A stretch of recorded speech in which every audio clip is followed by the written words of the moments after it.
大家好，欢迎收看好电影。今天给大家介绍的电影名字叫做《吃人爸妈》。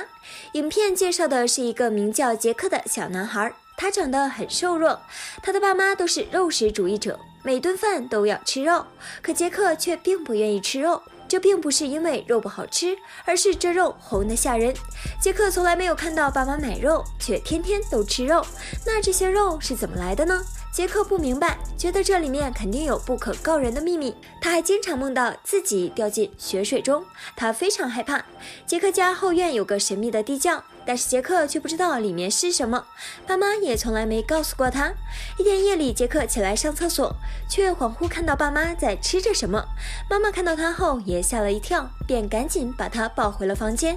杰克更加纳闷了，他开始怀疑自己做医生的爸爸是不是爸爸用非常可怕的方式把肉带回来的。于是他躲在厨子里看妈妈调肉馅，一个不小心被妈妈发现了，可妈妈并没有责怪他。吃饭时，杰克终于忍不住了，他问妈妈这些肉是怎么来的，妈妈却并不直接回答这个问题，而是笑着说是从冰箱里拿的。这样的问题更让杰克感到疑惑，于是他变得郁郁寡欢起来，总是担心会发生什么事情，小小的心灵受到了打击。他的反常举动也引起了学校岳老师的注意，岳老师就一次次的找到杰克给他做工作。一开始杰克认为这不是什么光彩的事情，不肯跟岳老师说实话，可自己又实在是觉得憋闷无处可说，最后终于告诉了岳老师实情。他还说出了自己爸妈的怪异举动，还告诉了岳老师那些不知哪里弄来的肉。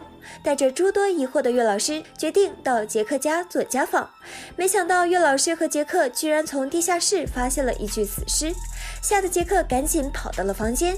岳老师正要逃跑时，正好被杰克的爸爸碰上，看到岳老师发现了秘密，杰克的爸爸就残忍地把岳老师给杀死了。这可真是实力坑老师啊！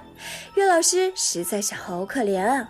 杰克非常害怕，接着杰克的爸妈就把岳老师做成了菜，多么丧尽天良，灭绝人性啊！看到被吓得缩成一团的杰克，爸妈告诉他，其实他们一家人都是食人族，杰克也是食人族的后代，让他不要害怕。爸爸还强迫杰克吃肉，杰克打死都不肯吃，还用餐具弄伤了爸爸。爸爸这下彻底丧失了耐心，想要杀死杰克，真是心狠手辣啊，虎毒还不食子呢。妈妈一看就急了，情急之下就和爸爸扭打在一起。扭打的过程中，不小心两人都互相伤到了对方，于是便都死了。吃了那么多人肉，死不足惜。无处可去的杰克被爷爷奶奶抱走了，可爷爷奶奶也是食人族，他们还给杰克做了人肉三明治。看到这些，杰克彻底绝望了。